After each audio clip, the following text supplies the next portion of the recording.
I am recording. All right. And we are live. You're listening to another very special episode of the Verhoeven Effect podcast. I'm Conlon. Oh, we're doing a podcast? Yeah. I'm Nathan. Just messing with you guys. We're ready. We're prepared. Calm Nathan blowing my down. mind because I'm on track thinking of other things. And wait, what's this a joke? I'm thinking. Yeah. uh, yeah, that happens all the time at work when like someone jokes and it's like, "Are you being serious?" Because I'm going to think you're serious because I don't know any better. It's very dangerous to joke around me. I've been accused of not having a sense of humor at work, which is like, you're correct. There's nothing about being here that I feel anything close to happiness. I want to talk about the game I don't know anything about or share anecdotal jokes. I want to hear like, "Hey, you can go home." Like, okay, that's great. You'll see a smile on my face. Till then, nope. Yeah, I love there's some guy, I don't know, maybe he's just some American communist or something. I wasn't maybe it wasn't American, maybe I was reading subtitles. He was talking about like how corporations fuck up everything cuz basically it's about people fearful like, oh, technology's going to take my job. They're like, yeah, you should be afraid because when capitalism gets hold of like new technology that increases their production, their propensity is to fire half the workforce and make everybody work more. Yeah, um, Whereas he's like no, the rule of method should be is you now have a way to produce faster, cut the workday in half, and everybody gets paid the same wages. But nobody's gonna do that. yeah. Like, oh yeah. Okay, Moonbeam. But I mean, how can I retire and own 3 houses? Like, I'm not going to be able to do that if we're doing shit like that. Do you know how much a ski villa costs? Yeah, I mean, and then people in trailer parks are like, yeah, he's right. He's getting screwed. It's like, well, why do you care? That's always something I thought about. Where there's been times where it's like, you know, I don't need to be here. I could have just knocked this out in like 4 hours, and you could have sent me home with full pay. But you're never going to fucking do that. So then I gotta wait around for somebody to have a magical bullshit for me to do.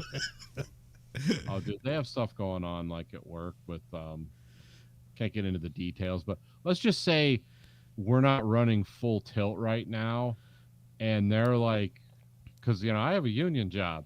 You do go home with full pay if they don't have anything for you to do. For some reason, not if you drive a forklift or have any specialized job. Like, no, we need you to stay, and then it becomes a cool hand Luke scenario the rest of the day. Like, why is this dirt in my hole?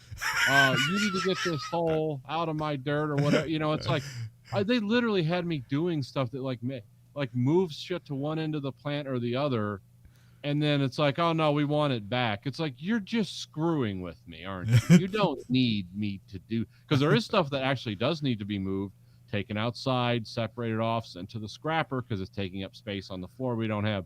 No, we're not doing that this week. And mind you, they've cut people like all over the place. Like, we're running it like half staffed now, so they've cut all kinds of people out. They're not laying anyone off yet. That's coming. They're getting like, everyone's head is like in the block before the guillotine falls, but they haven't dropped it yet because no one's buying this stuff. It's so expensive. But or whatever's gonna happen. Whatever's gonna happen. Yeah.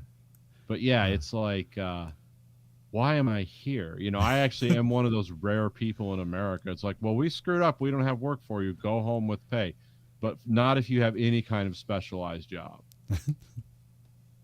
and they want to get rid of us too.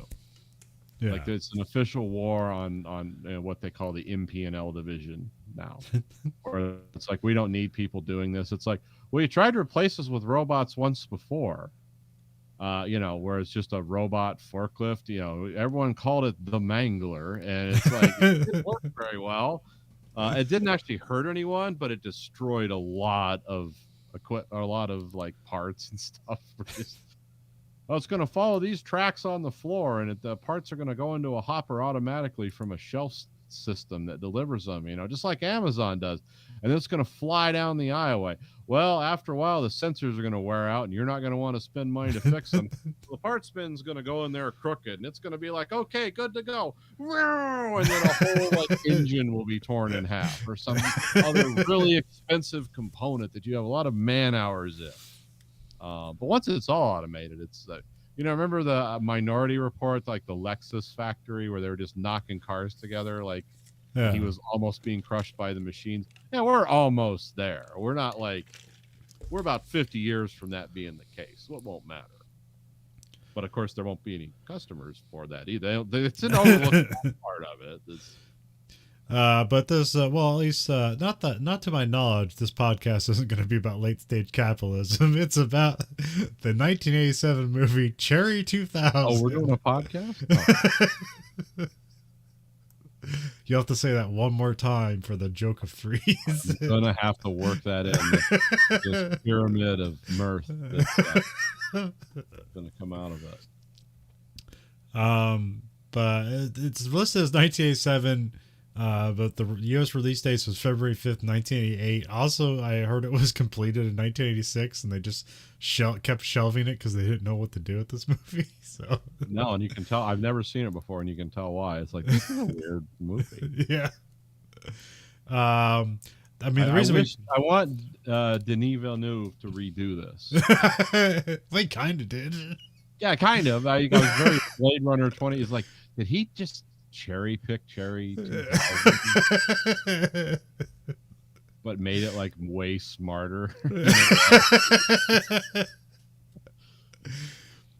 Yeah, the reason like this movie came up is like it's associated with a lot of different movies we've talked about before. I mean, not too, but anyways, like the director is Steve DeJarnette, who we've seen before when we watched Miracle Mile. He directed that movie.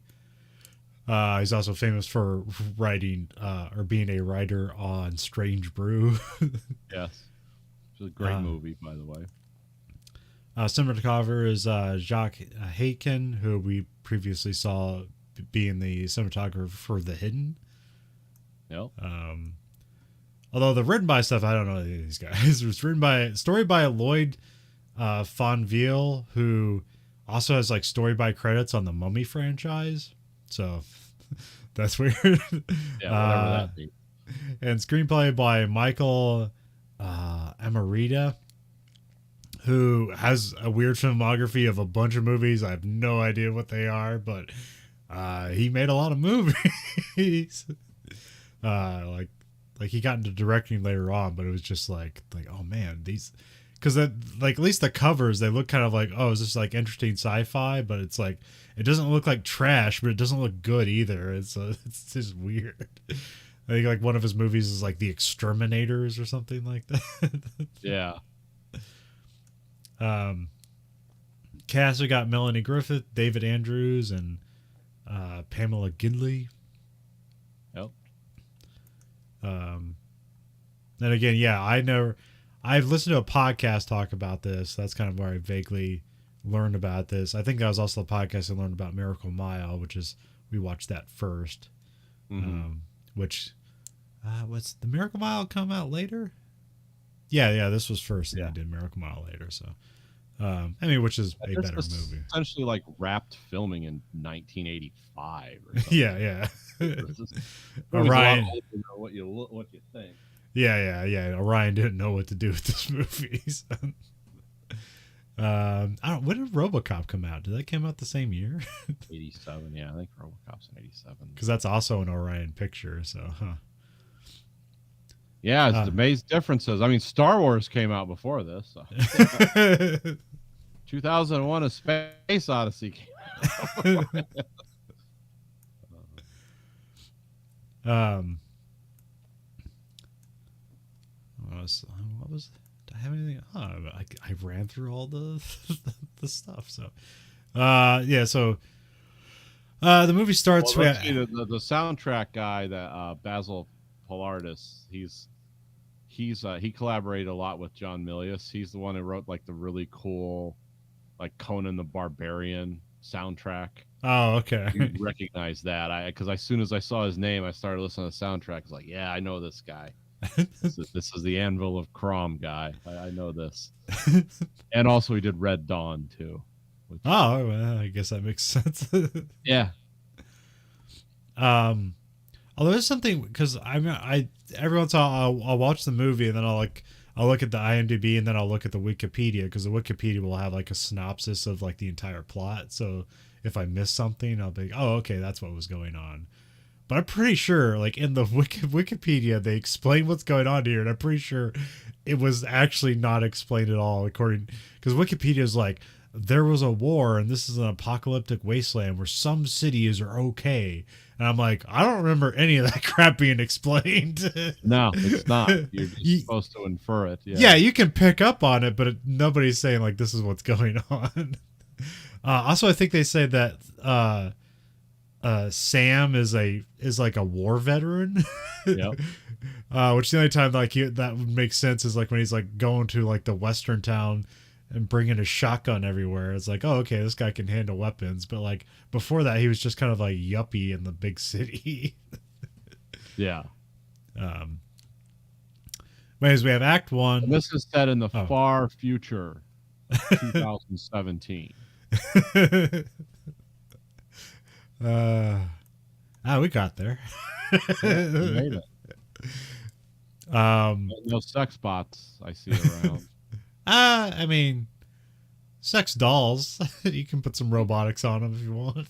Yeah, it's a good way to rip things off. But yeah, you can be careful. Got to calibrate those. Safe words. Remember safe words, guys. It starts off, there's like a credit sequence. There's like a red glass and there's like a naked dancing lady behind it. It almost comes off like a James Bond level kind of thing. Yeah. I was waiting for it was a body, like a naked body through like blinds or windows, and it was blurred out. I was waiting for the barrel of like a gun to come through on it or something. It was very weird. Yeah, because it's like, what's this say about the rest of the movie? Like nothing, man. This is a shotgun of a movie. Yeah, this is a self-contained experience that will have nothing to do with anything going on later. Like almost every, not even act, every other scene in this movie. Yeah. Which is why you can see why Orion had a hard time with it. It's like, what is this movie? Is this a sci-fi movie? Like, yes. Is it a Western? Yes. Is it a post-apocalyptic thriller? Like, yes. Is it a Mad Max clone? Sure. Why not? It can be. It's also considered a comedy. It's like, yeah. I mean, yeah, I get to see some Terry Gilliam here, but it doesn't follow through on all the humor. No, it's just kind of well, the problem in that's the whole problem. That will be the theme for this movie, is I can slap my hand on the desk, which I won't make a loud sound, but it's like follow through. Fucking follow through never happens in this movie. Nothing builds on anything. Nothing. I mean, it does connect in a kind of a disjointed way. Yeah. But this is not like challenging me, the audience, to pay close attention and look deeply into it. It's like, well, this doesn't make any sense. It's like, but there are like a lot of like interesting concepts that just but again, the follow through part. Yeah.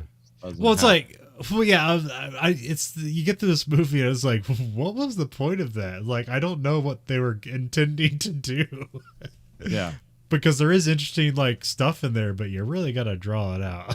But anyway, we got to a guy who's driving a sports car, but it's not really a sports car. It's like a weird like reverse trike car, yeah, or something. Do you know what this car is, or is that something they just made for the movie?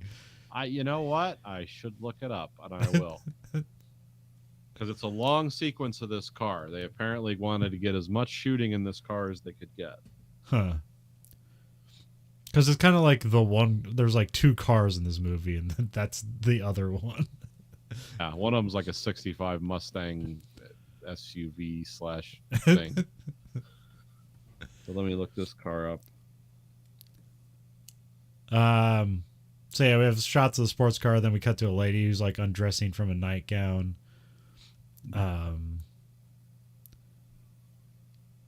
We see the guy gets home and he brought flowers for his wife. They kiss. She serves. He's like, I made your favorite meal, and it's like some burgers and fries, and then they have wine, which that's a combination. Burgers, wine, and fries. Yeah, but then that's like, oh, these people are eating like crap. Like they're unscrewing the wine, like the wine's in like a looks like a Trail Master bottle or something. Yes, that car is called as a Hawk Tri-Hawk. It was made from 83 to 85 in America. They only made like 100 of them. So it is actually a real car that was made at one time.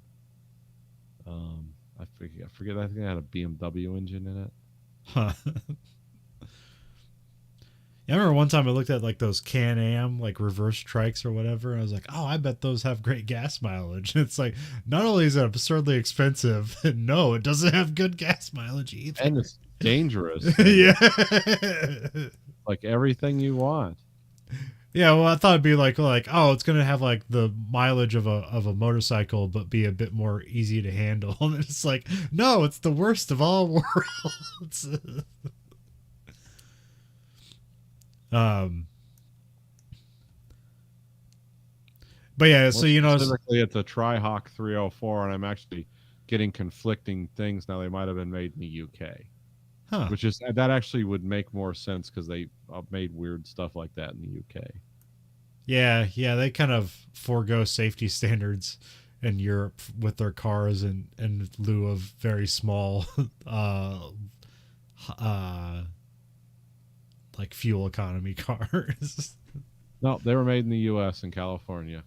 Oh, okay. Well, okay. There's a lot of cars like. Okay, yeah, there was a lot of cars from the UK, but this one was America centric. That's why it had an actual car engine in it instead of a motorcycle engine.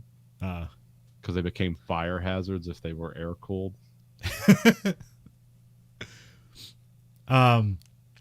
So he's drinking the wine. You notice that she has a glass of wine, but she doesn't drink it. You find out that the guy's like a parts dealer or something. You don't know what that is yet. So the lady is Cherry, played by Pamela Gidley, who she doesn't. I don't know. Like a lot of her credits are basically like she had like a 5-episode stint on like season 1 of CSI. Actually, almost everybody in this movie had done some guest spot on CSI, but that's what you do. Yeah. She goes to the kitchen for dessert, but then like you can like, oh, something's weird because she starts doing the dishes. And then we have the guy's name is Sam Treadwell, played by David Andrews, who really the thing I know him most is that he was in Fight Club. And do you remember like he's at the David Fincher character, or not David Fincher, the main character is at the like testicular cancer survivor thing called like Remaining Men Together or something like that.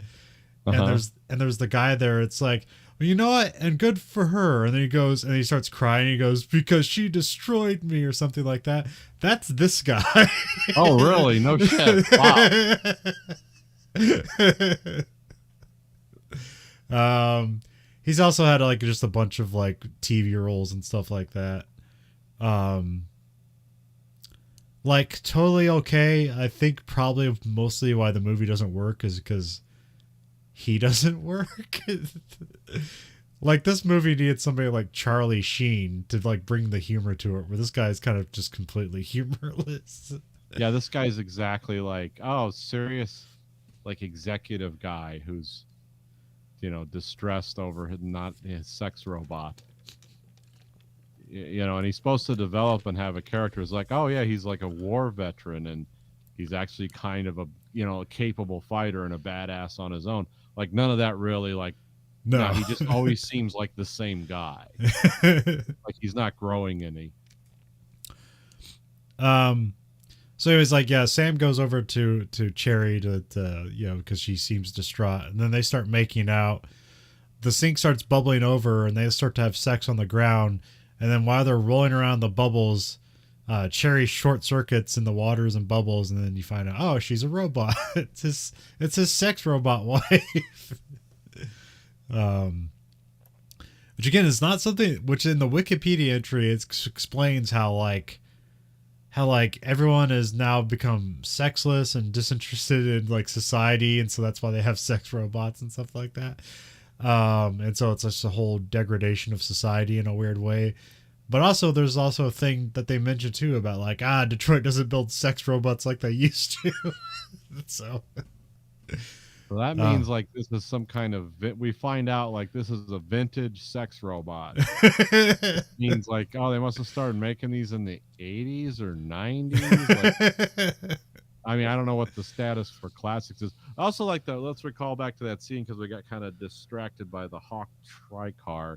Is his house is like looks like a kind of a gross modernistic for that time home in like a suburb, but he's surrounded by skyscrapers like all around him. There's this big city like almost next to his house, which is like I don't know what that's supposed to say about him, but again, because the watchword is follow through, it doesn't mean anything. It's like he's trying to live like a guy in the 50s. Yeah, he's living in the suburbs, but like the city has grown into the suburbs. Was it usually the opposite way? Is that what you call urban sprawl when people try to get away from the city and then they end up growing into the city? Here it's the opposite though. Yeah, it's kind of like well, I live in a perfect example. Well, not me specifically, but yeah, a perfect example of it is here. It was the city where everyone lived, like in the 50s. Like Detroit was like the largest city in Michigan, and then Detroit imploded in the 60s and died. And then everyone like spread out from Detroit. So it's like, yeah, the cities surrounding it collectively are much, much larger. It's the same number of people. But yeah, so that's called like what's that called? Exurbs or something. There's a name for it. But it's like basically when the city like expands like away from a dying core. Like it just moves up. Because that's what happened. Like Detroit, if you imagine it was a circle. And it was like it became some kind of black hole that like just died, and then all this energy spread out, and all of a sudden cities like Livonia, Michigan, which were like 10,000 people and some farmers, are now like 70,000-80,000 people in this big almost urban center. And it's like because everyone took the money and ran from Detroit. And so that's kind of that was one theory of what was going to happen to our cities. Turned out it was a unique feature of around here.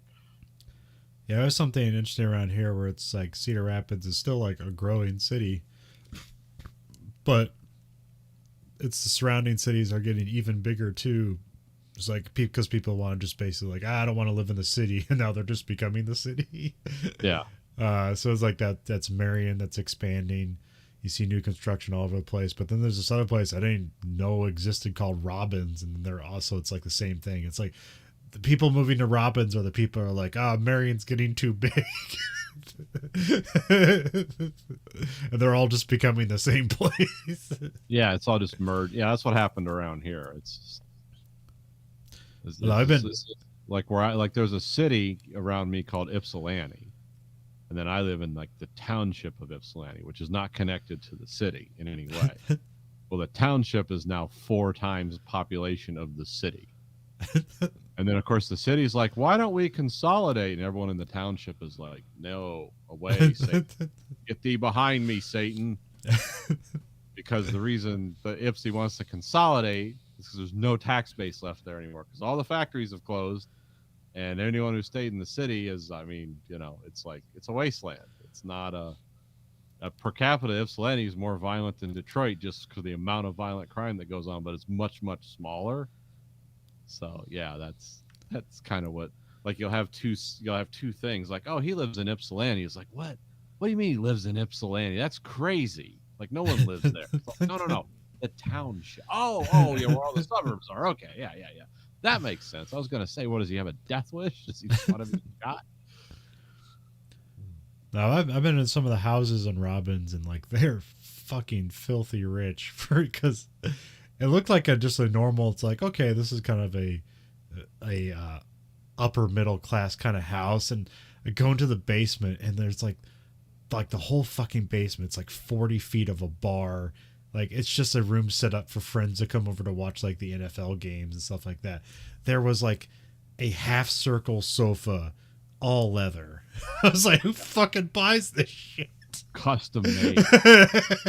Like, that was made for that space. Like, he didn't like, wow, let's go to Lazy Boy and pick one of those. No, that was custom made. That bar was probably like timber that had stepped the ocean from the ark of, from the ark that Noah built.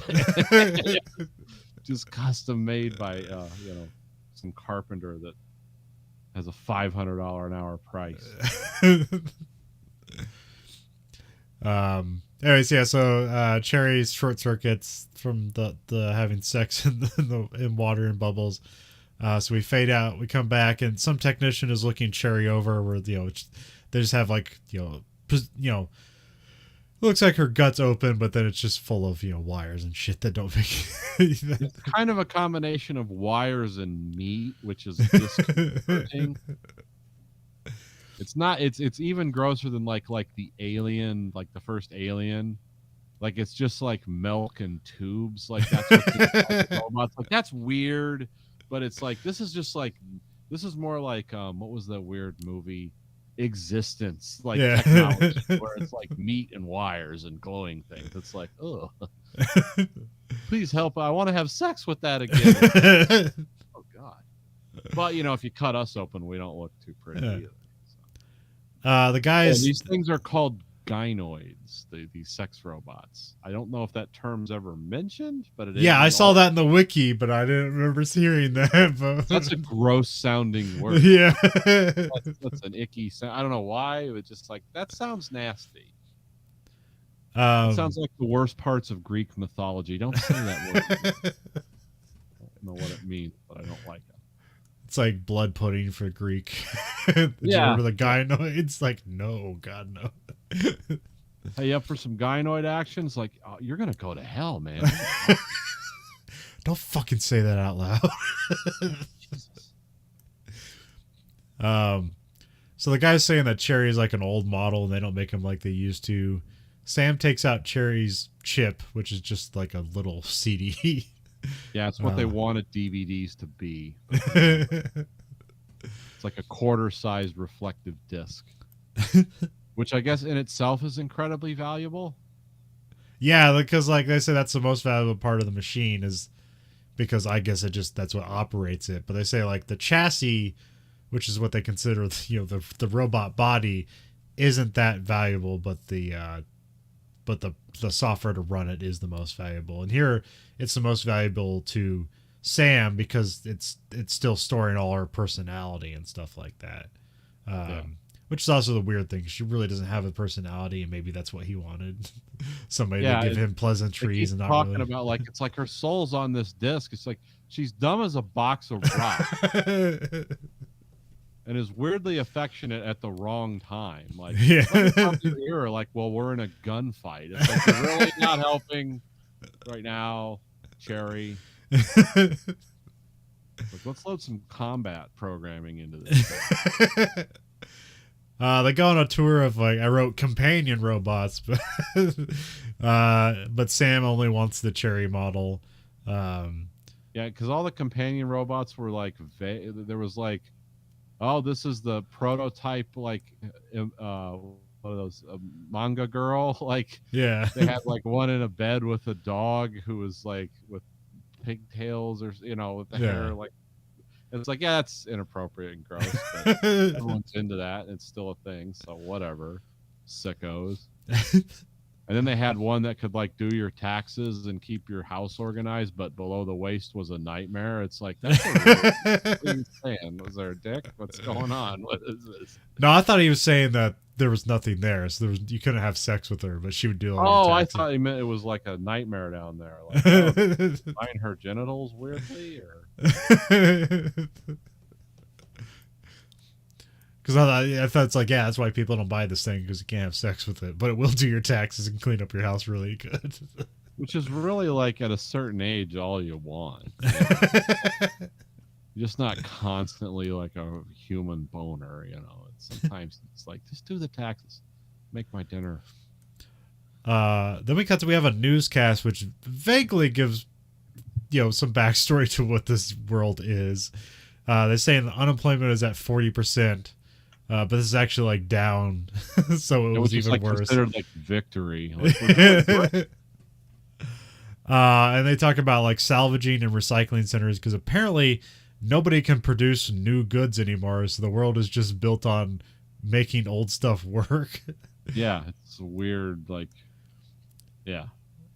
Which kind of I guess would kind of speak to the world, because the only way that would work is if your population had a sudden dive, like everybody died, because that's the only way you can like salvage it. Because if there's like even a higher population, there's no way you could salvage all the old stuff to work for the current population. So there had to be a nuclear war or something, but nobody says that. But you just have to kind of figure that out. It was the 80s, so it's like, what would end the world? Like a nuclear apocalypse. So, and this guy did go on to make Miracle Mile. So yeah. Yeah, I mean, it's in his wheelhouse. Yeah. Sam works at one of those recycling centers. He's kind of like, he's like bored with it, I guess. Well, also he's just like, oh no, like I have to go to work and I don't get to go home to Cherry. Yeah. He wears his suit, but it's almost like he works in a factory. Yeah. It's a weird job. Yeah, because he's like dressed like the man. And I don't know if that's an affectation, but his two pervy friends were also dressed in suits, but they were dressed in like tacky, like 80s, like this is what I think the future suit would look like suits. Yeah. Where it's like shiny and weird. Yeah. I mean, they're like dressed as 80s yuppies, but they're supposed to be like at work doing their like inventory, but they wear the same clothes for both. And there's just a bunch of people with shopping carts, and they just like are bringing stuff in to be processed, and like people get money or something. Something happens. They don't get in the details because it's not necessary. It's just kind of like, this looks like it'd be a boring job. Well, from what I've noticed from the few monetary transactions they talk about, this is a small numbers economy again. Because it's like, take me into the zone and out. I'll give you $500 and half now, half on delivery. And it's like, well, that's not really a lot of money. But, like I said, they're in a small, there must be like 10 million people left in the whole country. Because talking small numbers of dollars there. So inflation's not an issue, apparently. Yeah, because what we see is like, oh, this is a city of the future, and it's supposed to be Anaheim. Yeah. But yeah, like his pervy friends, they go out to a club called the Clue Clue Club, which is just full of strange businessmen and even stranger women. Yeah.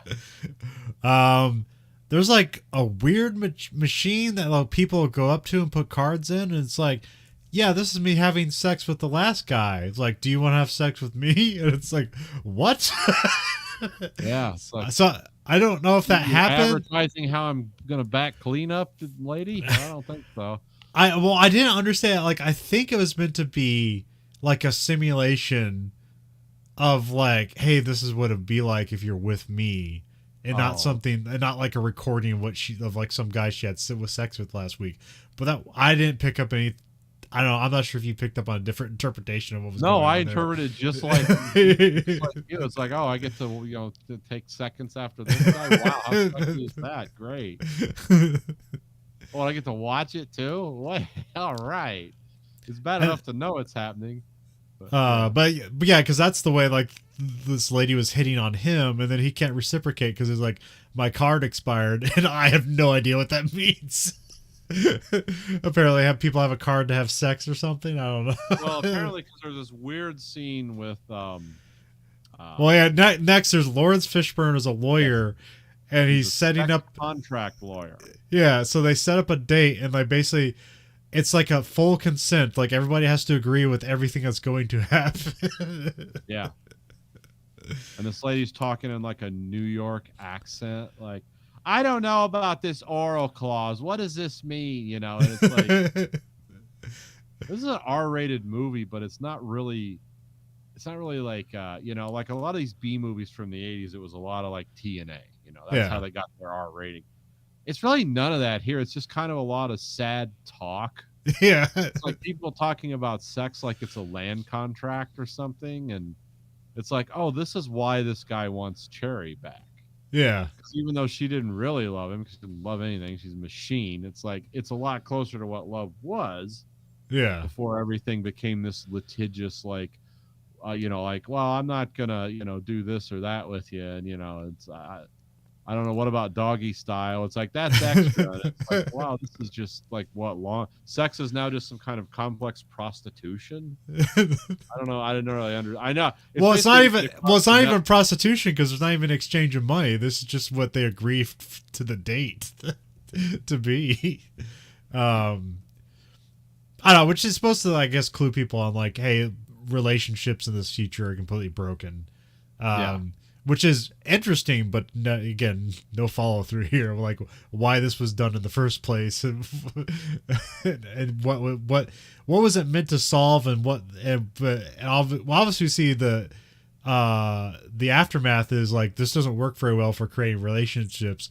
But why was it created in the first place? Which we don't get, but that's fine. It's, like if you think of it, you don't see in this movie anywhere as children, so maybe like you can't have children, or you wouldn't.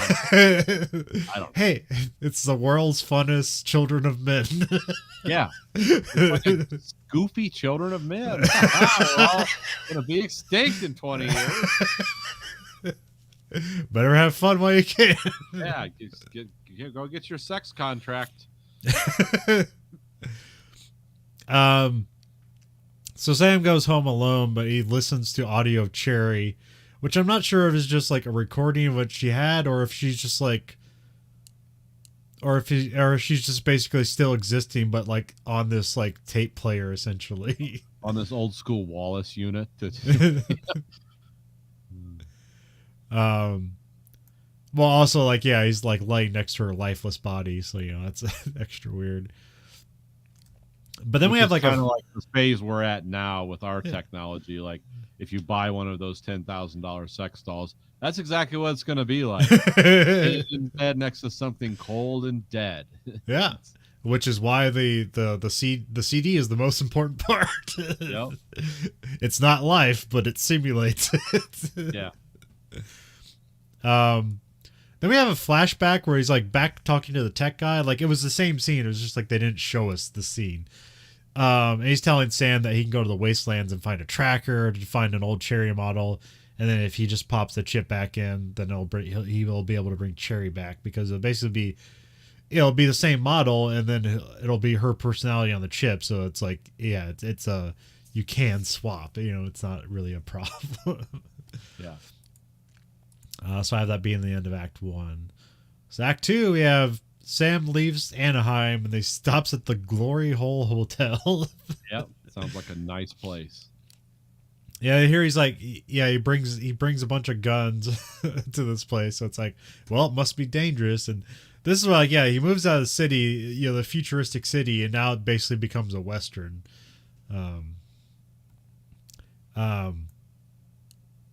Yeah, it goes up to the counter. There's like a cat in a water jug. It's super weird. It's like, why is that happening? Those water bottles, yeah, those office bubblers. Yeah, it's like, yeah, what does that mean?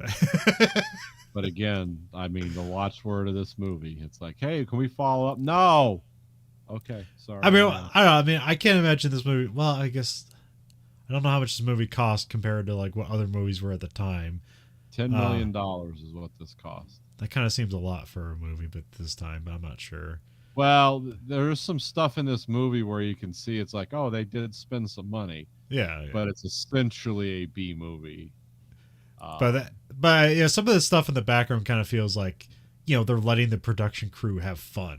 And it's like, why is that there? It's like, it's better than nothing being there, and it's kind of interesting and fun. So it says more about the world than a lamp. It's like, well, it's like so rare. It's like protected in this jar. You don't see like a lot of animals running around because assuming some kind of nuclear war or something happened. Yeah. The hotel has a bunch of sex robots, but no cherries. I wrote Robert Zadar is standing by, interested when he hears them mention cherry. If you don't know who Robert Zadar is, he is like the man with the biggest chin in the world, and he's like 6'5" or something like that.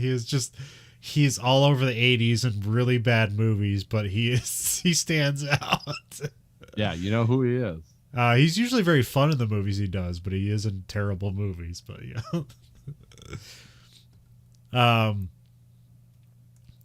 So Sam goes to E. Johnson. He's a tracker, or that they presume it's male, but then a tracker, a person who finds things in the wasteland. That's again, that's what you're supposed to just infer from the name. Then a lady tackles Sam, and then it's E. Johnson. It's like her name's Edith E. Johnson, who was played by Melanie Griffith. She's got bright red hair, and so is easily confused in the marketing because they put her on the front of like all the VHS covers. Call it Cherry 2000. You automatically think like, oh, that's Cherry. It's like, no, it isn't. Yeah. Because that's also the marketing of this movie. You would think that like, Melanie Griffith is Cherry 2000. No, not. Yeah, I mean, that's a weird thing. It's like the movie's named after like a character in the movie who's basically not in the movie. Yeah. But it is like the only why everything happens is because the Cherry 2000 unit short circuited during sex. He walks away from her, I don't know, presumably some sexism or something like that. It's like, woman's not a tracker. None of this is said, but this is what you're just supposed to infer. And then she lassos him, and then he like changes his mind. It's like, oh, well, she seems to have some talent, so okay. She got the drop on you. She can lasso you. It's like, okay, well, maybe she can find a sex robot in some derelict graveyard of robots. So Sam wants her to go to Zone 7, which we don't know what that means, but, it's just a future thing for, a place. You just start calling things zones because they don't have, like, identities and, like, a city. They don't have identities or culture anymore, so, they're just, like, Zone 7. It's like naming space constellations. Like, yeah. Sector 9.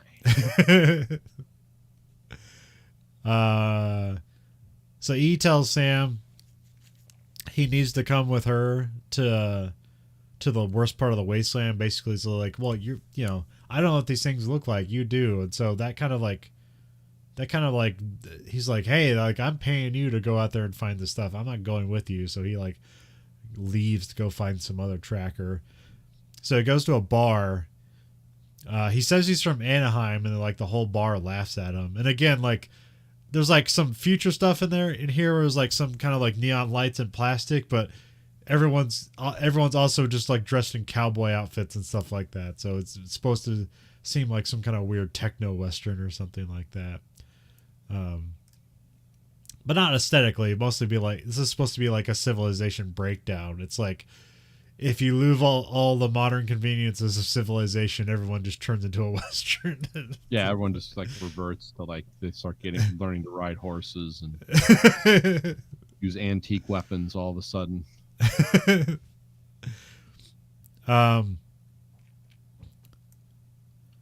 Then he ends up talking to Stacy, played by Brian James, who's been in several of the movies we've covered. He was last we saw him in Nemesis, and then before that he was in Flesh and Blood. He's in a bunch of things. He's in a bunch of movies from the 80s and 90s. We most know him from Blade Runner. I'll probably say that every time Brian James pops up, because he's in the opening scene of Blade Runner. You can't forget that guy. Yeah. So Stacy calls Sam over. They're trying to see if they can make a deal to get to, because he's looking for Six-Fingered Jake or something like that, and somebody says that Jake's dead, and then he's like, he's still alive. So they're taking him outside. It's like, yeah, we're gonna take you to Jake, but it ends up being a stick up. I forget, he has a friend who's like deaf, but also kind of an imbecile. But they get the drop on him, and I remember like Stacy says something like, "Drop it," and then like they both drop their guns. Yeah. which I only noticed afterwards because that's actually a good bit of comedy. But then I noticed it too late because a lot of the jokes in the movie weren't really hitting for me. So,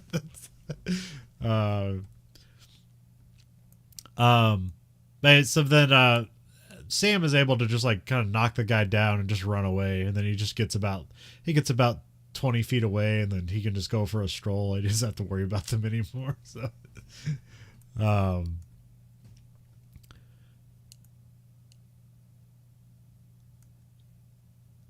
then he ends up running into E, who's like filling up her like techno muscle car, which is like you said, a '65 Mustang. Yeah, which is this car looks really fucking cool. So yeah, it does. I mean, it's very like, you know, Mad Max-esque, but just more cleaner and techno-y. So, you know, switches all over the place. I have no idea what they do, but so they speed off. It looks and then, like kind of like a high body Mustang. Like it looks like a Mustang SUV kind of. Oh yeah, like an off-road Mustang or something. Yeah, it's like something like that's always my question with the Mad Max type movies is like who's maintaining these freeways? They can't even keep a freeway open here for like 3 years in a row without like you know, there's no apocalypse in evidence, but yet we can't do that. But yeah, somehow in these wasteland movies, but I guess it's like semi trucks aren't running over them all day. So they speed off in the night, like without headlights, and she says that she can drive by feel. Although there is some like stuff on the dash that would suggest that maybe it has like sonar stuff on it. And there's later on where it's like it gets close and hits a wall where it starts beeping, so it's like, oh, it must have sonar on it or something. But that's never said. I just inferred that. Also, there's like, the mechanism for like how the car works is weird. I don't know, because they make it set up like it's a rocket car or something, and they have like this weird lever that just looks like an e-brake, but it like controls the acceleration, but then it doesn't. I don't know. It's weird. I don't know. Yeah, I didn't get the. It's like, oh, are you doing like is that like what they used to call those line lockers? Because what it would do is it would just lock up your rear brakes. Oh, okay. And then you could just build RPMs, and then you press the button, and the rear brakes would release. And you just launch like a missile. It's a good way to break the drive shaft too. But you know, hot rod guys have all these weird little tricks. You don't really need that stuff anymore with like computer controlled transmissions and all that. But yeah, it didn't seem to make a lot of sense to like. It's like your launch control is your e-brake / accelerator / what's going on. It's like, and she's like, no one drives my car. It's like, yeah, no one would understand. Like, to accelerate quickly, pull up on the e-brake. Huh? But whatever. Yeah, it's the 80s. This is where you just glue stuff to stuff and have switches, and it's supposed to imply, you know, like, oh, this is complicated and important. You know, because it builds up to like how, you know, instead of just somebody hitting the accelerator and it going fast, like, no, there's a build up. So, you know, that's always a good thing. You know, you got to build up to the excitement. So, what are you fueling this thing with? Because it sounds like it gets about 10 miles to the gallon. You're talking about driving like 16 hours. It's like you're going to have to gas in that thing at several points along that journey, unless it's running off, you know, hope and dreams and unicorn, whatever.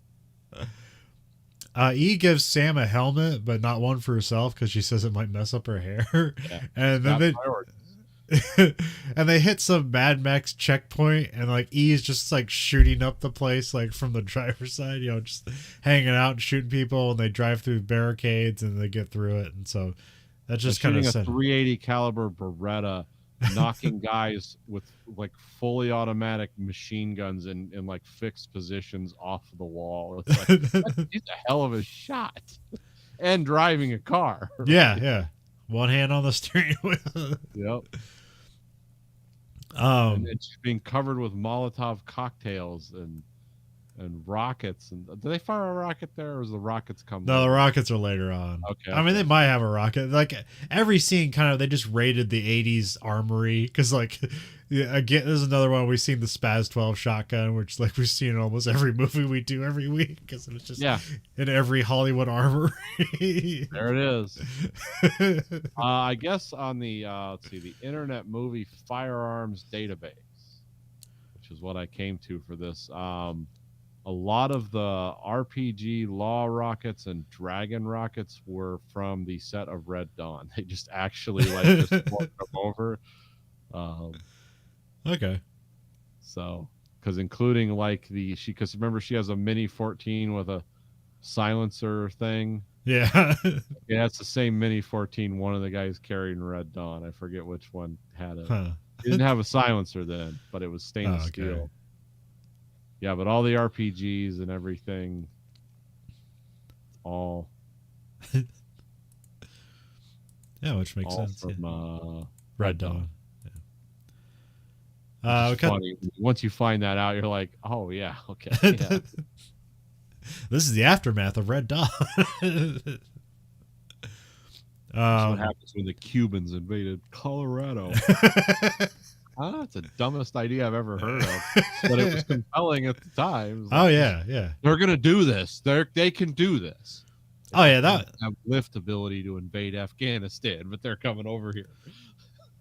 No, but I mean that was like every like childhood fantasy where it's like now I am primed to survive in the place I've lived my entire life, and I will fight the Russians with arms found about the world.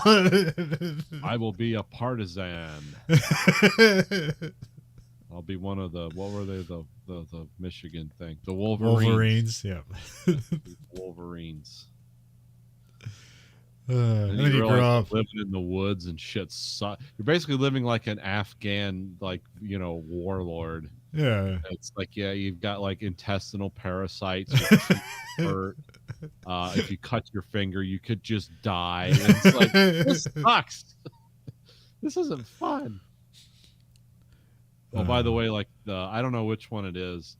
I don't know if it's Riff Tracks or Cinematic Titanic or Cinematic Titanic. One of the I have like the movie Red Dawn and actually bought the Riff Tracks. Yeah. I was playing it for Grayson and Jake. I mean, they were like 12. And it's literally the funniest Riff Tracks thing I've ever heard. Because remember when like Dean Stockwell's like he's in the prison camp and he's like, avenge me, and they shoot him and his kids are running away. He's like, I wake him up that way every day, It's just constant.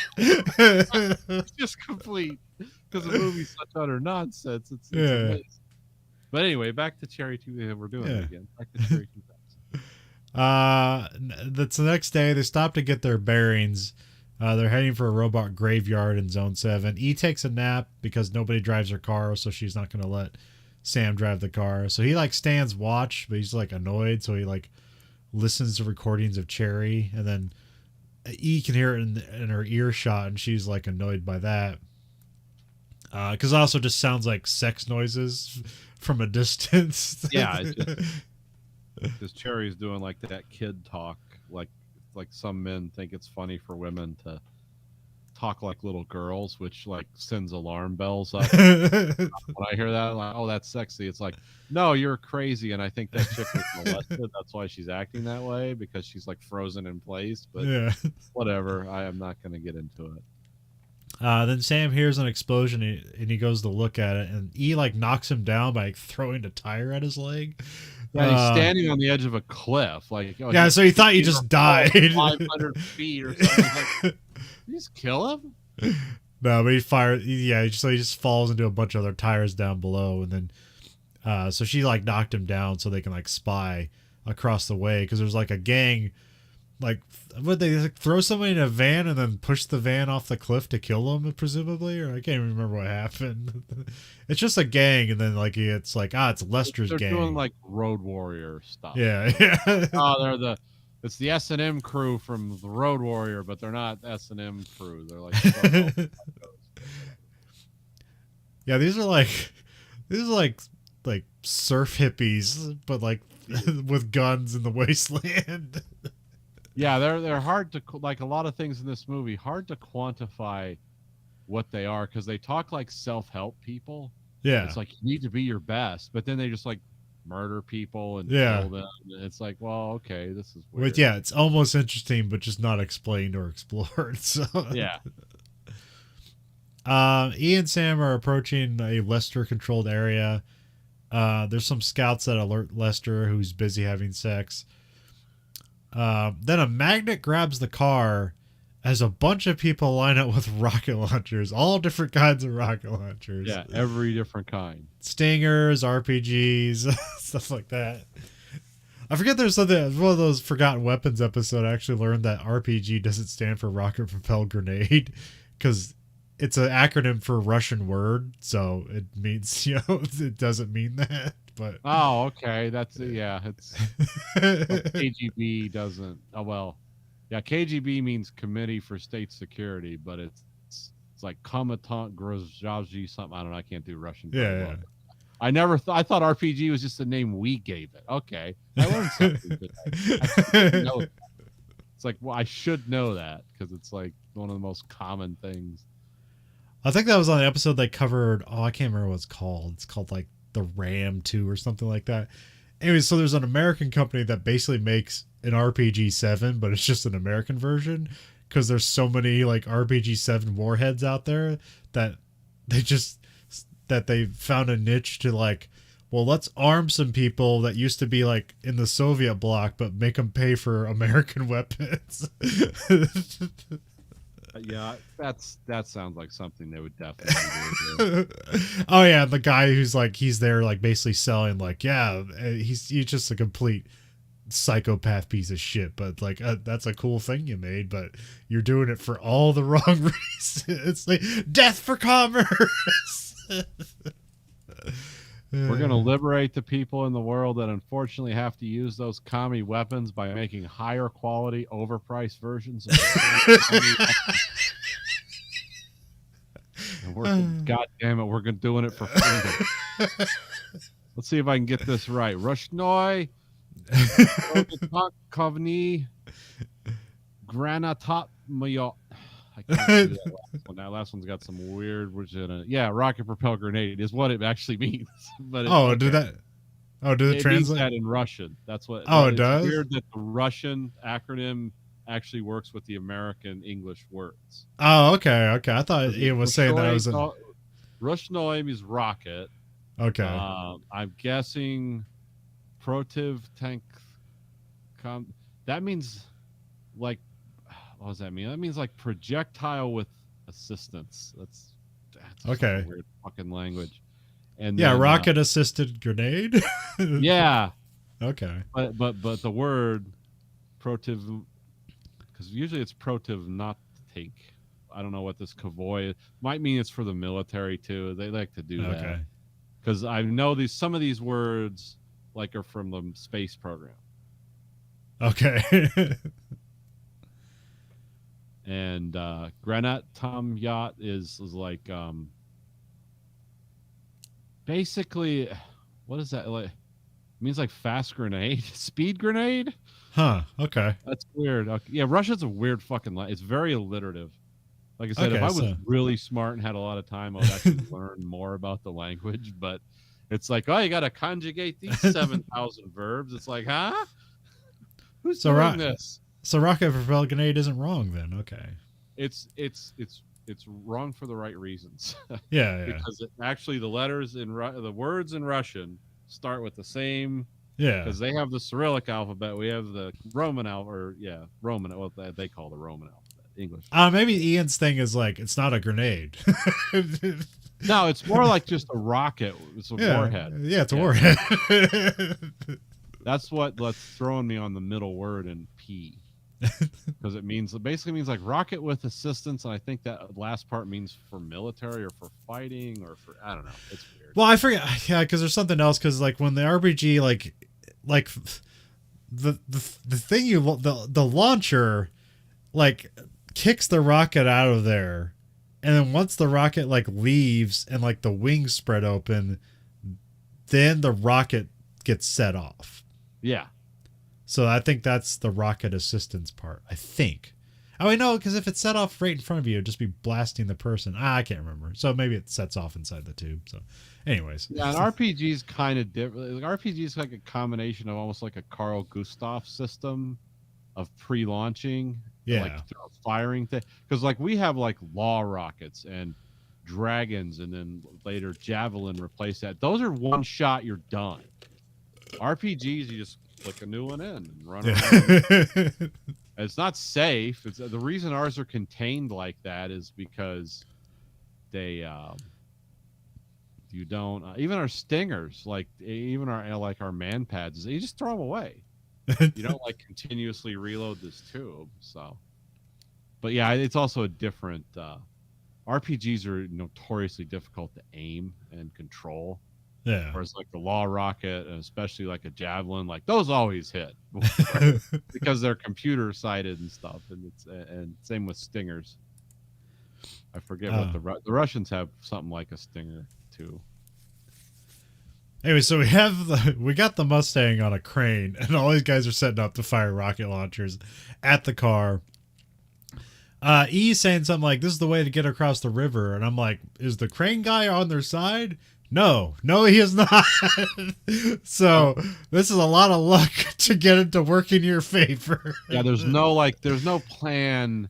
The most crazy like Han Solo plan would never involve this kind of nonsense of like, this is how we're gonna get across.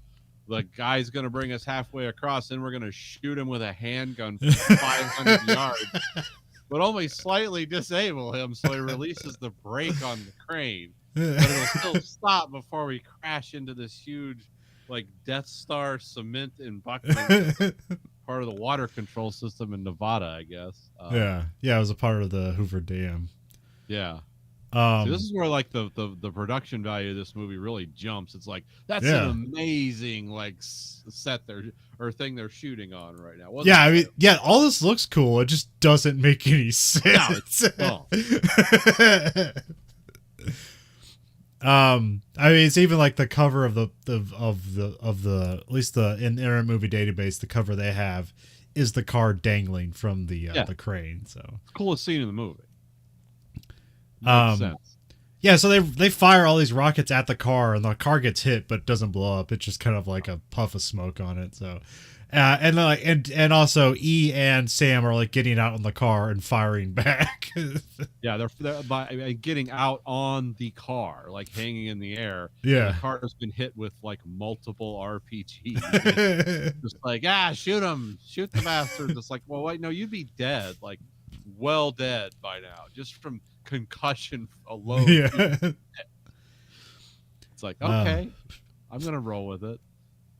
The crane operators gets orders from Lester to dump them in the river, and that's when Sam is able to shoot the crane guy, which then puts them where they want, like Nathan was saying, magically. The old 500-yard 9mm shot, moving while you're dangling in the air. It works every time. Also, like E hooks the car to the crane so that when the magnet lets go, they're still on the crane. So that's kind of the only thing that's like contingency plan that she worked out, but never explained up front. But now remember to hang on when this happens. We're going to drop 10 feet and it's going to take up the slack violently. So hang on to that A-pillar while you're shooting. On the outside of the car. On the outside, that's what I mean. Yeah, just grab that A-pillar, the door thing. I don't even know if cars in the 60s had those, but the thing where the door and the hinge, it's all bullshit. It doesn't matter. Yeah, so they get let go, so the car's still attached to the crane. So the car gets lowered. They lower the car down through the winch on the car into like a spillway or something. It looks really cool, but I have no idea what's going on here. So E says they have to go on foot. So I was like, oh man, they're abandoning the car, but the car comes back. So yeah, that car is coming back. Sam slips and falls and knocks E over, and they slide down the spillway. he also has like I gotta get my stuff, so there was like a case he has of something, but like I don't know. There never ends up being anything special in it, unless that's where he was keeping Cherry's thing. But I think he always had Cherry's thing like on his person, so I don't know. Yeah, What it was just in. like an empty Pelican case that Yeah. he was gonna try to like huddle down a rope with. Like, oh, But drop he, that. you think E would be mad, but she kind of has fun just sliding down the spillway, so it's all right.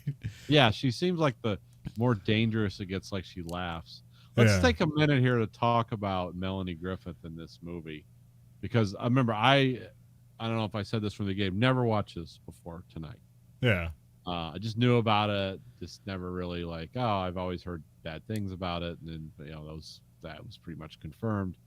But I honestly thought her line delivery is like, oh, is she a robot too? Is that what I was literally thinking, like, she seems like a weird character. She's like strangely capable and Yeah. kind of has plans. But if she's a robot, she's a much better, more convincing one.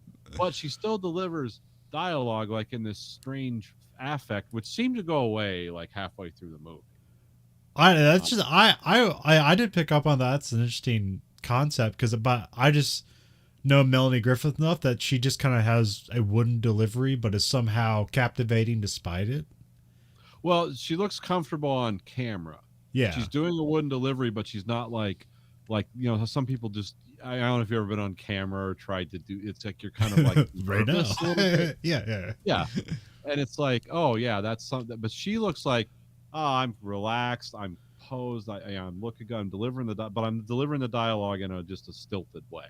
Yeah. But she doesn't seem like she's like in any other way a bad actress. It's just okay. No, that's it's just delivery. Okay. Yeah. It's just kind of weird, but I mean, I think she's great in this movie, and I think being paired with this guy who does nothing to help her character is like the problem with it. Because like the whole time it's like, oh, at the end of this movie, these two people are going to get together, and it doesn't work because the guy just sucks in this role. Yeah. Yeah, she's gonna be captivated with his wit and charm. It's like, no. Not like, but that's the thing. Like, we aren't either. Like, there's no reason why she likes him in this movie other than like he's a guy from the city. Yeah. There's no reason. City money. He's probably got $1,000, and he's got a machine that can fill the house with soap. In the whole house. But yeah, there's no justification for why E likes Sam at all. So yeah. But they're trying to do like that Princess Leia Han Solo thing, where it's like they hate each other and then they get together at the end of it. But like they do it right in Star Wars, where it's like because they're both charming in weird ways, but because they think alike, that's why they hate each other. Yeah. Because like Princess Leia would be like, it's like you're hot-headed, you're always doing these dangerous things. I would do that. And he'd be like, hey, princess, you do the same shit. Why do you think we're in this whole situation? Yeah. We're not here because they picked you up, for harvesting flowers.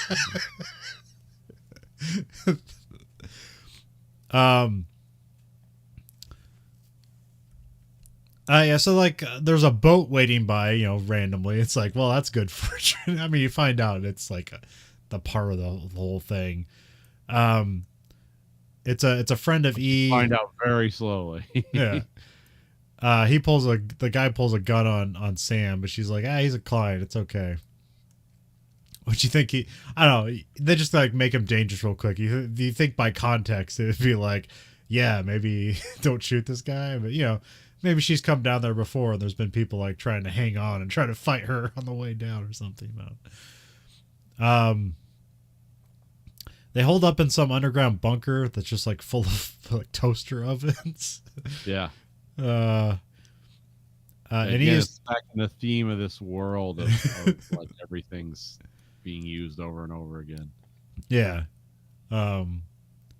Yeah, so yeah, like, and these are just abandoned toasters at some time, but they still work. And um, so he's talking with the old guy. She's wondering like what the city is like, but she doesn't ask Sam. She asks this guy, and she's also wondering like what women in like from the city are like, because this is like what do I need to do to appeal to Sam? um,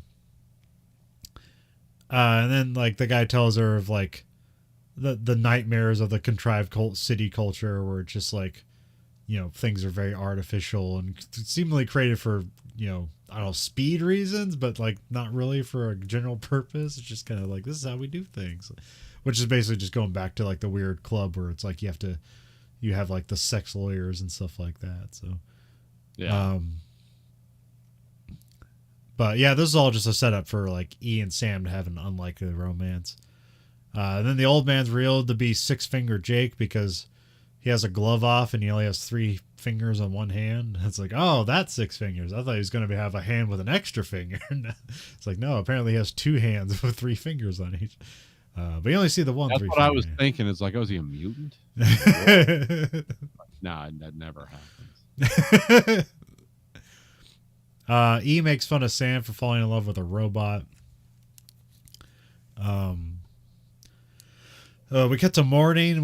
There's Jake is fishing. Oh yeah, well there's some little stuff in that where like where Sam and E are like sleeping next to each other, and they kind of like smile at each other. But again, there's just like, this is coming out of nowhere.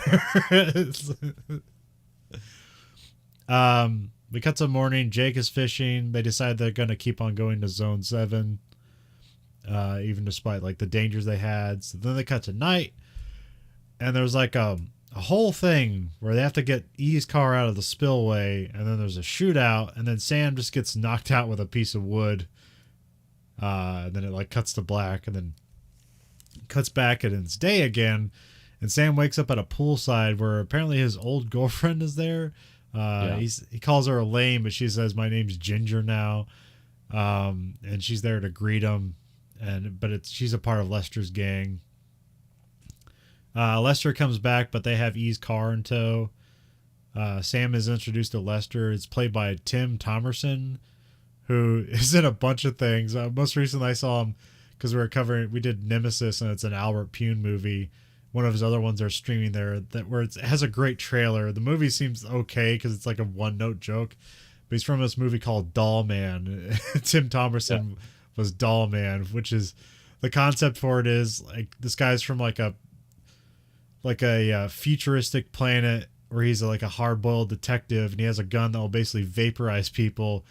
And then he ends up on Earth where he's like 10 inches tall, and like the gun doesn't vaporize people, but it'll still just like, like kill like normal sized people, even though he's only 10 inches tall. And it's just, it's, the trailer is hilarious. The movie's okay. So, definitely watch the trailer for Doll Man. But yeah, he played the hardball detective in that. There's like a nighttime cookout, and Lester talks about having a field of Cherry 2000, but he says he doesn't have the chip to make him work, and then Sam pretends to not know anything about it. Although Chet, played by Robert Zadar, is there, so you at least know somebody knows he's lying. I'm not sure if Chet tells Lester, but then also there's a new character that shows up that's like a dorky tracker or something, and then like Lester's harassing him. Then they put a bag on his head with a target on it, and they cuff him to a wall, and Lester's going to shoot him with a revolver, but instead he shoots him with an arrow, and then the crowd applauds. And I don't know if this is like what do you call that? Improv or something, but there's like, he's talking about something where like it's a golf game. Yeah. Where it's like where he puts away the revolver. It's like, there's too much club for this, and then he pulls out the bow and arrow. And there's other talk about golf, so I don't know if there's like some weird golf game that's come up where it's basically about assassinating people with different weapons at different ranges and stuff like that. Or if it's just there seems to be like these guys are dressed like they're going to golf courses. Yeah. The bad guys they're dressed in like golf shirts and golf pants. It used to be a thing back then. Yeah. I don't know if people still do golf stuff like that. Never played golf really. I don't know much about it now, but yeah, like that. They seem to have that. This seemed to be like a weird vibe for the group. It's like, oh, do they find a warehouse full of clothes like this, and now they're taking some kind of strange affinity with it? Yeah, that could be a thing because they are like, and maybe they're like at this time there's been too many like Mad Max ripoffs, so they thought like we better do something different. So that's just the way they do it. Where it's like, what if they were just as dangerous as the people in Mad Max, but they looked like like retired golfers. Like people just going to do like the back nine before they drank their lunch or something. I mean, I guess that's the interesting thing is that they don't look dangerous, but they extremely are. Yeah. Well, they're crazy. Yeah. Sam's like waiting in like the room they gave him. He's like worried, and then Ginger tries to cheer him up and assures him that like things are going well. And he's like, "They just executed a guy. This guy's a psychopath. He just shot someone in the face with a compound bow. Things could not be going very good." And then she's just like, "You want a sandwich?" Because it's like her running joke of just her answer to everything is a sandwich. With some food to not think about what's going on. Well, yeah, that actually does work. Sam goes to leave, and then he ends up like getting rained to Chet, who's again Robert Zadar, the man with the biggest chin in the world. And he tries punching out Chet, and then you think like, oh, he just knocked him out real easily, and it's revealed that he got like a knife in the back that E just like threw from off screen. So that's kind of fun. Yeah, because even he like did a second look like, what? Oh, there's a knife sticking out of his back. Damn it, I'm not the tough guy I thought I was. Yeah. So Jake and E show up for the rescue. Sam learns that like one of the donkeys they had got killed, and this inspires Sam to like dump gas all over the camp and set fire to everything before they leave. Yep. There's only one way to respond to donkey death. That's a lot of fire. Again, there's no rapport with the donkeys that like would instigate this, so it just comes out of nowhere. Yeah, like it's not like there's some scene where him and the donkey like come to an understanding and friendship.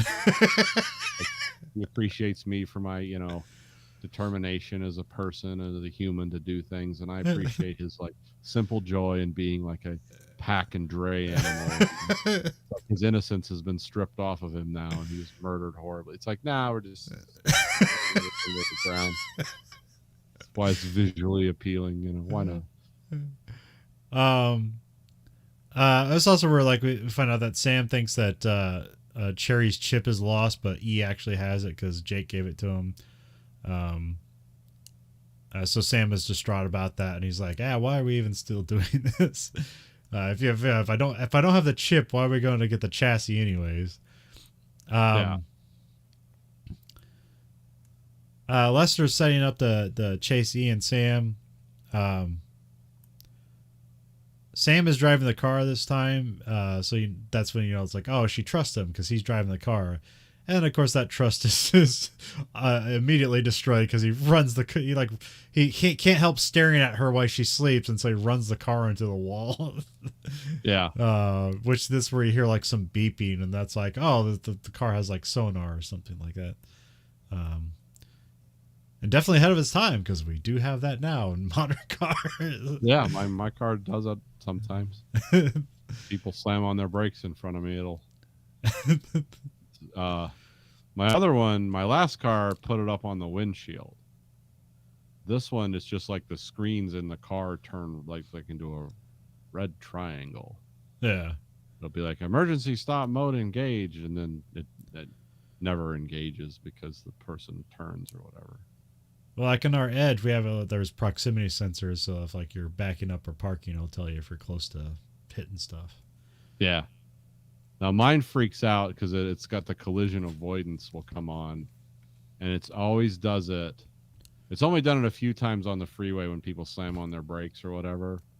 But when people are turning like left or right in front of you, and it's like, all of a sudden it just sees like an obstruction getting closer. It doesn't realize that, oh no, they're gradually turning. So you'll be like driving along and like, oh, I'm just gonna move over a little bit and let that person turn. And all of a sudden, beep beep beep beep beep beep, beep, and it's like, whoa whoa whoa whoa, calm down, because it'll slam the brakes on automatically on you. It'll Yeah. scare the crap out of you. But this one doesn't throw it up on the windshield. The Fusion threw it up on the windshield, which is always like, why is there just red lights all over my windshield? Like, it didn't help. It kind of jarring, actually. I guess they stopped doing that. Sam and E get out of the car, and she's like, what happened? She's kind of in a daze because, you know, they were in a car wreck. And then they just like weirdly embrace and start making out. Then like as they're making out, like the recording of Cherry that E has in her pocket like gets set off, and so this ruins the mood for Sam because he's like, why'd you lie to me? And they had like a boob makeout scene. Yeah. So it's like they were standing close, and all of a sudden his hands were on her boobs, and she seemed like okay with it. And it's like, you let me do boob stuff, and then I found out you lied to me. Confusing. Boob stuff and lying. It's like, well, Sam, I'm a woman, you know. Never mind. Then one of Lester's like group showed up, and they shoot up a car full of goons. This really have like Sam be heroic because like they toss a grenade and Sam like runs and jumps. I thought I was like, is he gonna jump on the grenade? But he does like a roll and is able to grab it in one motion and throw it back and blow up the car. And then they're like, all right, onto the robot graveyard. And again, these are the goons driving at him with an M60, like fully automatic. Can't hit. They hit the car a bunch, but doesn't seem to put a lot of holes in it. And then these guys like shoot him off with a pistol. And then, like, his dying thing, he chucks a grenade over, which he does a spin flip and grabs it and throws it before it blows up. Which I was thinking that too. It's like, wait a minute, if he throws himself on top of it. Or it'll turn out to be a dud or something. But. Yeah.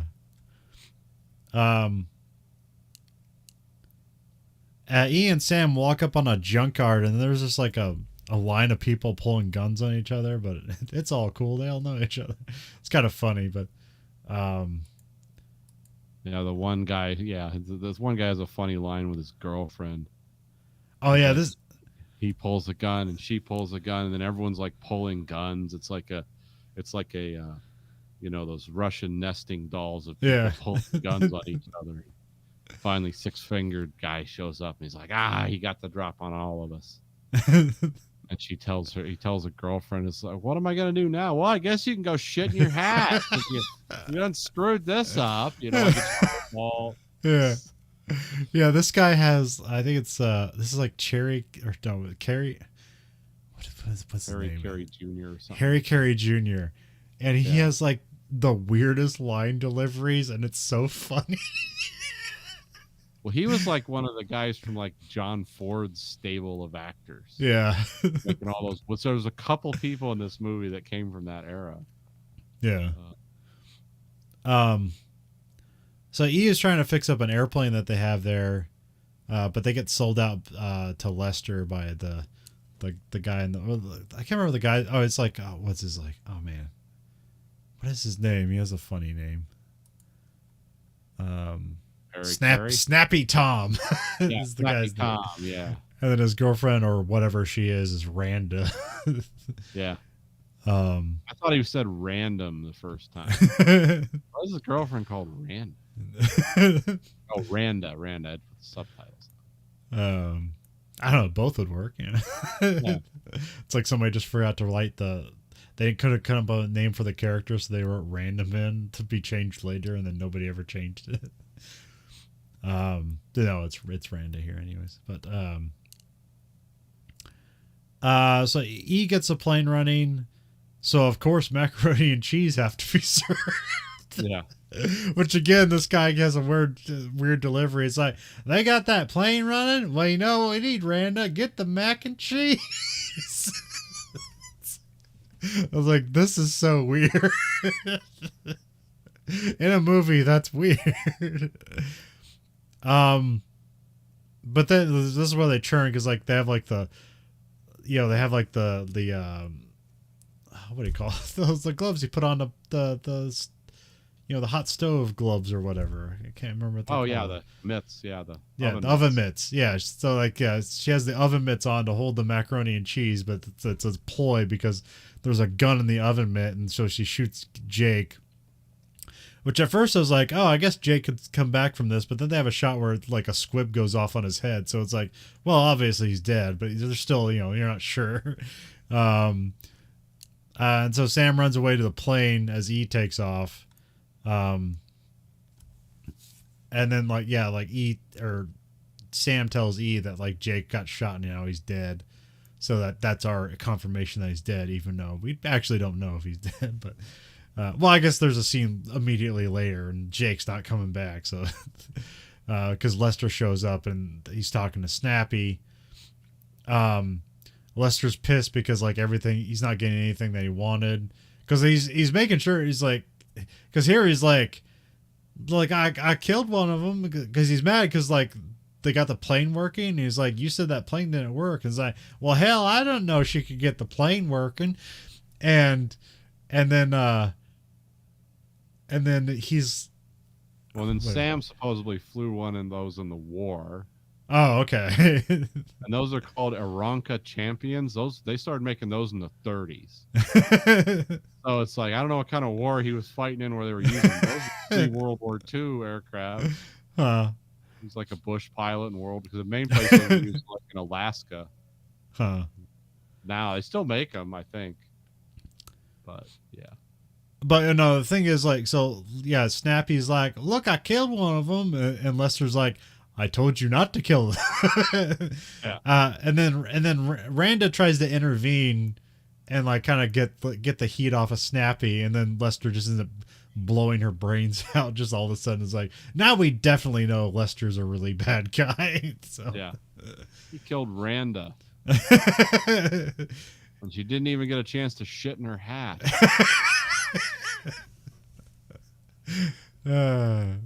So that being the end of Act 2. So we have Act 3.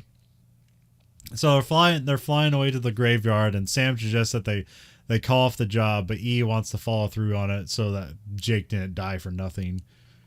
So they land the plane in like a sand-covered Vegas, which this is the part, it's like, oh, this is like Blade Runner 2049. Yeah. Except this I see the bees and the statues, but it didn't happen. I mean, there were funky flashlights. They did have bees at Lester's, so that's in the cards. That's true. But yeah, this is really cool because it's just a sand-covered Vegas. So like the buildings are covered in sand, so they have to like get inside the buildings by like going through like roof windows, which is really cool. You do the same thing in the video game. It's the latest Horizon Zero Dawn video game, which is basically the same thing. But there it's even crazier because like Vegas buy or whatever. Oh no, it's in Vegas. Oh no, it's like, well, it's like, how would they call it? It's this. I forget. What, anyways, this game you go out to California essentially, and so like on your way you end up in Vegas. But it's like a super Vegas, but like, it's been 10,000 years since there's been civilization. And so like Vegas gets covered in sand, but like they had like, but then like, because the place was so well built, because it was built by the trillionaire guy or something like that, or somebody else, I can't remember, that the, like this whole Vegas was enclosed because like, because people couldn't just like live outside in Nevada anymore because the weather was getting so bad and all this stuff. So they made a completely enclosed Vegas that then gets covered in sand, which then also in 10,000 years of time gets flooded. So now it's like the lights are still working. You have the strip of Vegas, and that's also underwater. Weird. I've never played that game. So. It's really cool looking. That just reminded me, because you also do the same thing, because when you come upon it, you don't see a building. You just kind of like see kind of little like the tops of buildings, and then you like break your way through the top through the windows and stuff like that on the top of the buildings. So here they have to descend through the roof windows because the buildings are buried. Meanwhile, Lester and his gang have a bunch of ATVs with machine guns, and they're heading on over. So apparently hopping in a plane doesn't really get you much of a time advantage because they have time to make up the distance in ATVs. Yeah, I mean, because a plane can only go line of sight. An ATV is much faster because they can just transfer through space and time. So that's why people like those. Ian and Sam are going through a warehouse of sex dolls, and so again, it's with funky flashlights. Never forget, funky flashlights. Yeah, it's basically an orange tube with some when you see a ray gun, it has the little fins on the end of the ray gun. They got that going on here. So there's basically just a bunch of bags hanging, and they have various sex dolls in it. And then eventually they come upon a Cherry 2000. He immediately puts a chip in, and then Cherry comes to life like nothing happened. So she's like, "Oh, hey, Sam." It's do you want to get some lunch? He's like, "Sure, Cherry." So she has no idea what's going on. But that's kind of when you learn that she never had any idea what was going on. Yeah, just a pretty what do you call that? Strange program parameters like food and sex.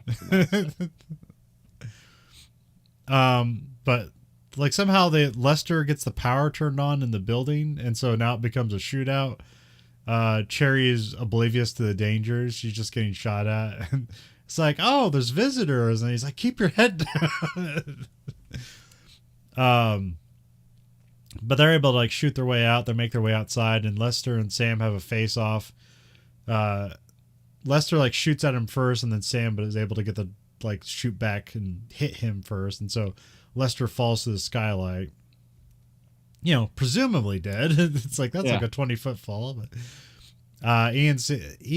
Sam and Cherry get back on the plane, and then so they cut back to Lester. He's not dead yet. Somehow, bullet ridden crawls up through a rope and sending into the building. Which, hey, that's talent and determination right there. Yeah, you get her hardcore.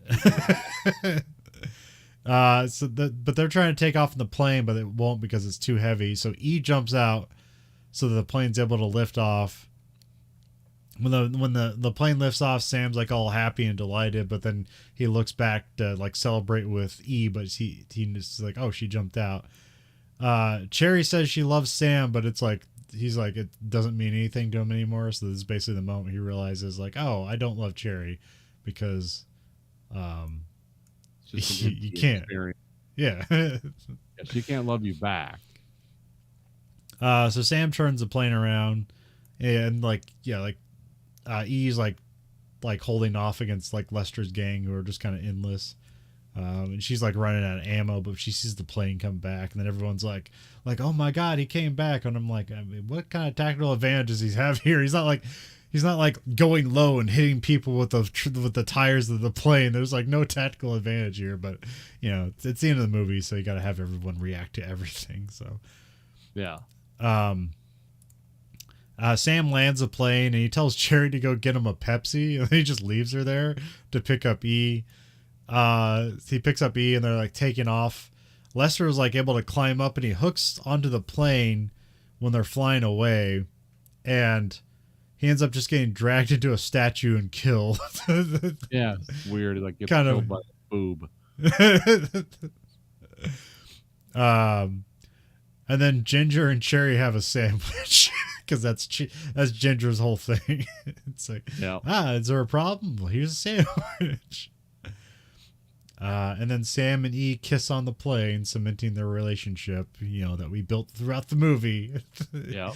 It's one everyone wanted. And so that's the end of the movie. Yep, that's it. It's your weird post-apocalyptic / comedy / romance / social commentary. Action movie. It's the most how would you say it's the most bare bones plot that tries to do so many things at once and does none of it well. It's sad, because it's like you can tell like these guys just wanted something great to happen. They just didn't have the Yeah. writing, the filmmaking abilities, something. Yeah, I'm not the one to point this or to judge on it, but this is a movie that like could have worked had there been chemistry amongst all the actors, but there really wasn't. Yes, this is where direction and writing come in. Where you can really salvage some stupid things by making a memorable movie. Well, I'm saying like the actors could have saved this from the filmmakers themselves had they had better chemistry, but you needed like a better movie of this could have been made. I don't know what, but yeah, this is a movie. This is the kind of movie that needs to get remade because it's kind of a mediocre movie with interesting ideas, and you remake it because it's definitely a movie you can make better. But nobody remakes movies that failed. People only make movies that were super successful to try to we can make it successful again. Unless you're Denis Villeneuve, you can do that. Which about him. Oh, apparently I've learned this on several podcasts the other day, and but everyone was surprised, including me. And it was like independent. They weren't even trying to do this. Is that people are looking up like the top box office for animated movies, and it's like, oh, The Lion King, that's number one. It's like, oh, I guess that makes sense. And they're like, no, that CGI one they redid? That's the one that's the top grossing, not the one from like 94 or whatever. Oh yeah, well, that's the Disney nostalgia tour. Yeah, where they just remake all the stuff, and it's like, oh, like the one guy, it's like, okay, you can make The Mandalorian if you do this for us because we're gonna make like $1 billion. Yeah. Off. What he do? Beauty and the Beast, or was it The Lion King? Lion King. Okay, yeah. Yeah, it was super successful. I remember hearing like not good things about it, and apparently it's like twice as successful as the original. It's like, that's fucking insane. Everyone I listened to that talked about it, and look, I'm like an adult. I don't give a crap about Disney animated movies, but it's still like, oh, I remember them from my past. Yeah. And everyone I paid attention to that like watched the movie, like I was a grown man when the original Lion King came out, but I remember the songs and stuff. And it's like, oh yeah, everyone said like, oh, it's an atrocity. It's like it's like a dark mirror version of The Lion King, and then you look it up, and it's like, yeah, it made $1 billion, almost made as much money as the first Avatar or something. It's like, wow. Yeah, because it's just a nostalgia tour, and you can just park your kids in front of it, and it's like, well, we don't have to worry about the content here. For the parents that do worry about that, which I don't think there's many. Yeah. So. Yeah, now it's turned around. Censoring my kid at like 7 years old. It's like, just look, don't get anything on there that's gonna get me arrested. But it used to be like the parents like, oh, there might be violence in the movie. We don't want to expose our children to that. Now it's like the weird conservative people. It's like, there might be woke liberal things in this movie. We can't let them see that. They'll get ideas and start thinking for themselves. Yeah, well, there might be a gay person in this movie. They can't do that. It's like they can watch like Saw. That's cool. And we wonder, like, why are the schools getting shot up? It's like, I wonder. Like 5-year-olds watching Saw. That's good, but there's no gay people in that. Or if they are, they're getting their heads ripped off with bear traps or something. So it's like, okay, through some kind of weird logic, I guess.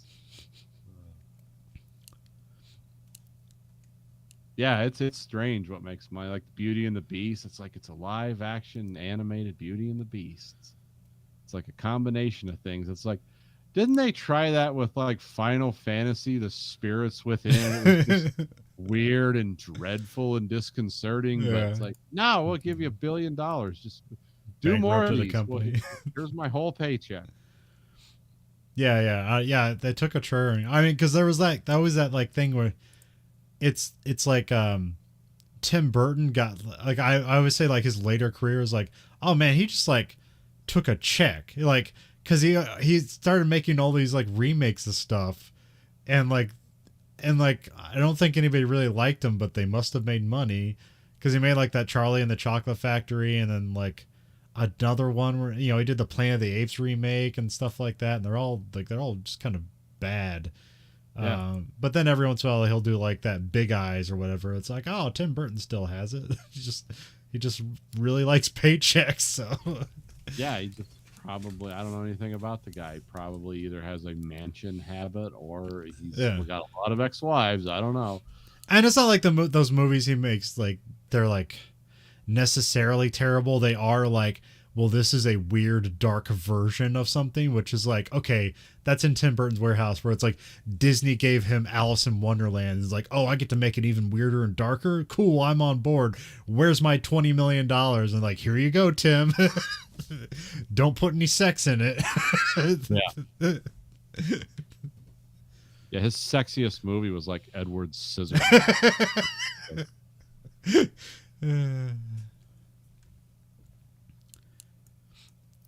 Yeah, I always appreciated his Batman. Oh yeah, and Beetlejuice, Batman, Edward Scissorhands. There's a lot of his stuff he's done. Ed Wood is fantastic. Yeah, I just love this, And like Ed Wood was a movie like I never really got as a child. It's like this is just kind of weird, and then like I've only like grown to appreciate more and more as time's going on. Well, Ed Wood made me realize, like, oh, if I was ever to be a filmmaker, it would be like Ed Wood. It's like, I would just be this terrible. But enthusiasm would win the day. Yeah. Oh yeah. I'd definitely be like, I'm actually doing this. Yeah, I had a fun thing at work the other day where I was putting some water line in. I had to like run it across like 30 feet of the house, and then they like changed their mind with something, and so I had to take it all out. And he's like, yeah, I know it sucks to like have to undo all this work you just did. And I just kind of smiled like, you've never done video production, have you? Nothing is a waste of time more than video production, because if you do it right, people think it's easy. If you do it wrong, people think it's even easier to do. And it always takes 10 times longer than you think it should take, because everything has to come together for anything to work, and almost nothing ever comes together. So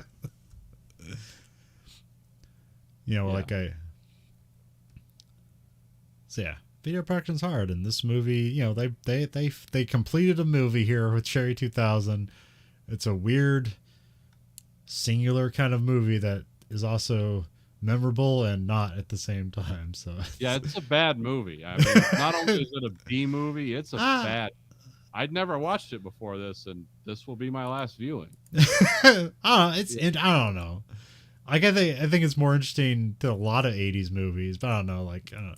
You were talking about Ice Pirates the other day. It's like, is Ice Pirates better than this movie? Yeah, Ice Pirates is better than this because you're entertained. Oh, okay. This kind of drags. I've never seen Ice Pirates, but every time I've seen of it, it's like, well, obviously this is just a ripoff of, or it wasn't even that. Is that just ripping off Star Wars? I can't remember. Kind of. It's ripping off everything. Yeah, basically, yeah. I'd say more Star Wars than anything because it's the gritty, dark universe. But yeah, I don't. It's a comedy, and it's a self-aware comedy. Yeah, which this doesn't do. You forgive it its sins because it's like, and Ice Pirates isn't great, but it's good. Yeah. This was not enjoyable. This was like, oh, are they going to do that? Oh, cool. Are they going to do this? Why does everyone hate? Oh no, they're not going to do this. Okay, well, now this idea is out there. What's going to happen? Like nothing. Problem with this movie is no follow through, no payoff. Yeah, that's the problem. There's a lot of cool like individual things. Yeah, but it's all kind of the things that are cool are like mediocre cool. And yeah, it's like the sci-fi stuff is interesting, but like the romance doesn't work. The comedy mostly doesn't work. Some of it does, but not all of it. It's like, isn't this a funny idea? It's like, yeah, but where's the punchline? It's like, it looks funny. Yeah. That's the punchline. Punchline is in the delivery. It's like, huh? Okay. The punchline's in the setup. This is a fucking homework assignment. I'm paying for entertainment here, not deciphering. And again, you can have social commentary here. This movie, you could do social commentary. You but you don't do it. Yeah. No, just like kind of do it. It's like, well, it's a society and we're talking about it, therefore it's social commentary. No, you're not even telling a story very well there. Well, there's also a movie I think gets paired with this in similar ways of like an interesting disappointment where I think it's called Night of the Comet. Have you ever seen that? Yes, that's actually, yeah, I could see that's a better movie than this. Okay. But it does. I've never seen it. I just like kind of vaguely know about it. Watch it. It's a fun movie. There's nothing wrong with it. It Okay. falls apart at the end, but other than that, it's kind of it's another one of those great B movie doomsday 80s films. Yeah. Last Man on Earth type stuff, which is like, oh, this is interesting. But it's about like, but it's like Valley Girls in the Apocalypse. Is that what it kind of is? Yeah. Okay. Yeah. Well, if you like what you heard and how can it you can find us at anchor.fm/Verhoeven Effect, or you can go to verhoeveneffect.com. It'll take you to the same spot. You can rate our podcast on your platform of his choice. You can rate us whatever you want, but remember, the only thing the algorithm listens to is the highest rating. Remember, you control the algorithm. The algorithm doesn't control you. We also have a listener support at verhoeveneffect.com, where you can support us with a monthly stipend of either 99 cents, $4.99, or $9.99. You can find us at Twitter at Verhoeven Effect, Facebook, Verhoeven Effect. You can find us on YouTube at American Greed Factory and watch both this show and that show live and unedited. And we also have t-shirts at belowthecollar.com/Greed Factory. So for the Verhoeven Effect podcast, I'm Conlon. And I'm Nathan.